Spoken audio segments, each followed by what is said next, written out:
It's John observation here, and what we're witnessing right now is not just another market headline or a routine policy update.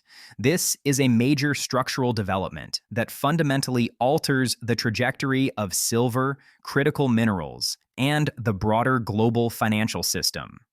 On Wednesday, U.S. Vice President J.D. Vance addressed a meeting involving more than 50 nations, a gathering specifically focused on improving access to critical minerals. During that meeting, he confirmed that the United States will establish a price floor system for these commodities. Reuters has now verified this information. Let that sink in for a moment. The United States is officially moving toward a price floor mechanism for critical minerals, and silver is included as a classified critical mineral. That alone should completely change how you frame what's happening in this market.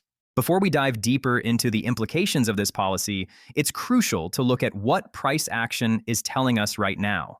Today, once again, silver was rejected from the $90 zone and pulled back sharply to around $83. That move represents an 8 to 9% decline from the highs, and it didn't happen randomly or slowly.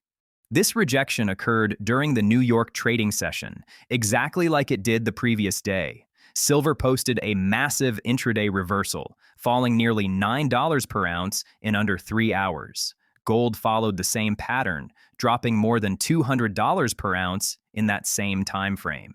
When you see moves like this, especially repeated moves, you have to stop asking whether it's coincidence and start asking what pattern is forming beneath the surface. Up to this point, silver has not managed to close a daily candle above $90. That's an important technical and psychological level, and the market keeps failing there. Yet the repeated failures aren't happening evenly across global sessions. There is a clear and repeatable pattern emerging. During Asian and European trading hours, silver prices rally, physical demand comes in, premiums rise, and prices grind higher. Then the New York session opens, and heavy selling pressure hits the market. The result is sharp reversals that erase overnight gains. This has now happened multiple days in a row, and ignoring it would be a mistake. Before going further, I need to say this clearly. Roughly 75% of the people watching this right now are not subscribed. This channel exists to cut through noise, hype, and one-sided narratives. The goal here is to provide real-time analysis backed by verified data, showing both sides of the market so you can make informed decisions. This is not about telling you silver is going straight to the moon, and it's not about fear-mongering that everything is going to zero. It's about reality, data, and understanding how markets actually function. If that perspective adds value for you, hit the subscribe button and drop OG John AG in the comments. That feedback helps keep this analysis grounded in what actually matters to you. Now, let's zoom back into the technical picture. In the previous analysis, resistance was clearly identified near the $96 to $97 area, corresponding with the 150-period exponential moving average on the hourly chart. At current prices around $86, silver is still $10 to $11 below that resistance. Each attempt to push higher has been met with aggressive selling, particularly during U.S. trading hours. Again, the pattern is unmistakable. Global sessions bring accumulation, while New York brings liquidation.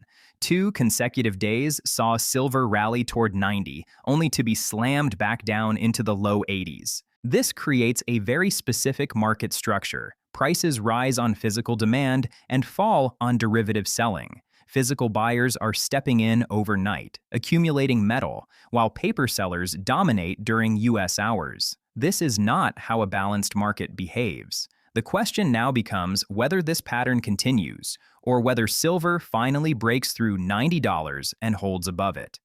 As of this recording, Western spot silver sits near $86. Western futures are roughly the same. Meanwhile, Shanghai spot silver trades around $102, with futures near $101. That represents a premium of roughly $16 per ounce, or about 19%. Those premiums tell you something critical. Physical silver is valued far more highly in global markets than in Western paper markets. After the rejection at 90 and the drop to 83, silver did recover slightly. But the repeated selling during the New York session cannot be ignored. This is where the major policy announcement changes everything. A U.S. government-backed price floor system for critical minerals is not designed to stabilize paper markets. It exists to ensure production remains economically viable. If paper prices fall below the real cost of production, the floor does not move down to match paper prices. Paper prices are forced to move up to meet the floor. That distinction is critical. This would not represent a typical rally. It would represent a repricing event. The most important question that almost no one is asking right now is this: what happens if the silver price floor is set above the current paper price? If the government establishes a floor at $90, $100, or higher, while paper silver trades in the mid-80s, paper markets must adjust upward. This is not speculation. This is how price floor mechanisms work. Governments establish minimum prices to protect strategic industries. If market prices fall below that level, the government becomes the buyer of last resort at the floor price. In practical terms, that means silver would no longer be available below a certain price. That is unprecedented in modern precious metals markets. We have seen a similar mechanism before with oil through the Strategic Petroleum Reserve. Now, critical minerals, including silver, are receiving the same treatment. The implications of this cannot be overstated. This policy signals that silver is no longer viewed merely as a speculative asset or an industrial input. It is now officially classified as strategically critical to national security, defense, technology, and energy infrastructure. At the same time this policy is being announced, something extraordinary is happening on the physical delivery side of the market. In the first 4 days of February alone, delivery notices totaling approximately 14.8 million ounces of silver hit COMEX vaults. An additional 190 delivery notices were issued on Tuesday. Total February deliveries have surged to 2,955 contracts, representing nearly 14.8 million ounces of physical silver. To understand how abnormal this is, consider this. At the close of January 30th, open interest in the February silver contract stood at just 1,231 contracts. Within 2 trading days, delivery notices exceeded that number by nearly 3 times. And yet, open interest in February remains above 1,000 contracts. This tells us that new longs are entering the market specifically to demand immediate physical delivery, then exiting once the metal is secured. This is not typical behavior. February is not a primary delivery month. Normally, primary months like March, May, and July see the bulk of delivery activity. Non-primary months usually experience minimal physical settlement. Yet February has already seen nearly 15 million ounces delivered in just 4 days. That confirms something critical. Physical demand for silver is relentless, regardless of what paper prices are doing. This leads us to one of the most important and least discussed indicators in the silver market today.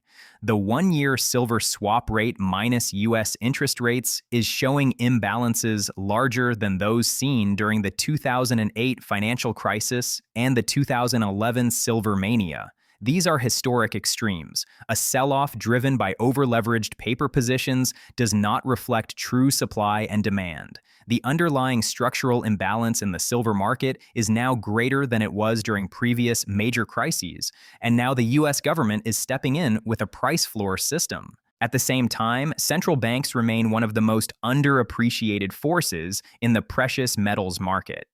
Over the past several years, central banks led by China, Russia, India, and Turkey have been buying gold at a historic pace. Total central bank gold purchases have now exceeded 5,000 tons for the first time ever. These buyers are not trading short-term price movements. They are accumulating strategic reserves, and they are doing so without regard for short-term volatility. Many Americans remain largely unaware of the scale of gold and silver accumulation happening globally. There is a dangerous assumption that if Americans are not buying aggressively, then demand must be weak everywhere. That assumption is wrong, and the cost of that ignorance may be severe. Physical demand in China remains stable. Global physical demand has not collapsed, even as paper prices swing violently. At the same time, risk-off sentiment is spreading across financial markets. US equities are selling off sharply. The S&P 500 is down nearly 1%, erasing hundreds of billions of dollars in market value. The Nasdaq has fallen more than 2%, wiping out roughly $1 trillion. The Russell 2000 is also down sharply. Risk is being sold across the board. Geopolitical tensions are escalating as well. Nuclear talks between the United States and Iran have reportedly been canceled. Oil prices are surging in response. Meanwhile, Chinese gold-backed ETFs have experienced record outflows, with nearly $1 billion exiting in a single day. Cryptocurrency markets are also under pressure, with Bitcoin and Ethereum experiencing significant declines. The message is clear: volatility is rising everywhere. Despite all of this, the core silver pattern remains unchanged. Silver continues to be rejected at $90 during New York sessions. There has been no daily close above that level. The 150-hour EMA near $97 remains a major resistance point. Risk-off sentiment is spreading, but the bearish case is increasingly overwhelmed by structural developments. The U.S. government is implementing a price floor system for critical minerals, including silver. Physical deliveries are surging at historic levels. Market imbalances exceed those seen during previous crises. Central banks continue accumulating real assets. This is not random. It is policy responding to strategic necessity. Ray Dalio has openly discussed the possibility of gold becoming a new global monetary anchor as fiat systems weaken. For that transition to occur, gold would need to trade significantly higher than current levels. Silver, by extension, cannot remain suppressed indefinitely in such a system. What we are witnessing is not an organic market. It is a system under stress, moving toward repricing and restructuring, so the unresolved tension remains. Does the $90 rejection pattern continue until the price floor mechanism is formally implemented? Or does physical demand overwhelm paper supply first, forcing a breakout? The government is responding to long-term strategic reality. Paper markets are responding to leverage and positioning. Which force wins in the short term will determine whether silver tests lower levels again or finally breaks through 90 and moves toward the $97 resistance zone. Do your own due diligence. Understand the risks, recognize the patterns, know which time frame you are trading. Invest with logic, not hype. Don't follow anyone blindly. The paper market and structural policy developments are moving in opposite directions, and that tension cannot last forever.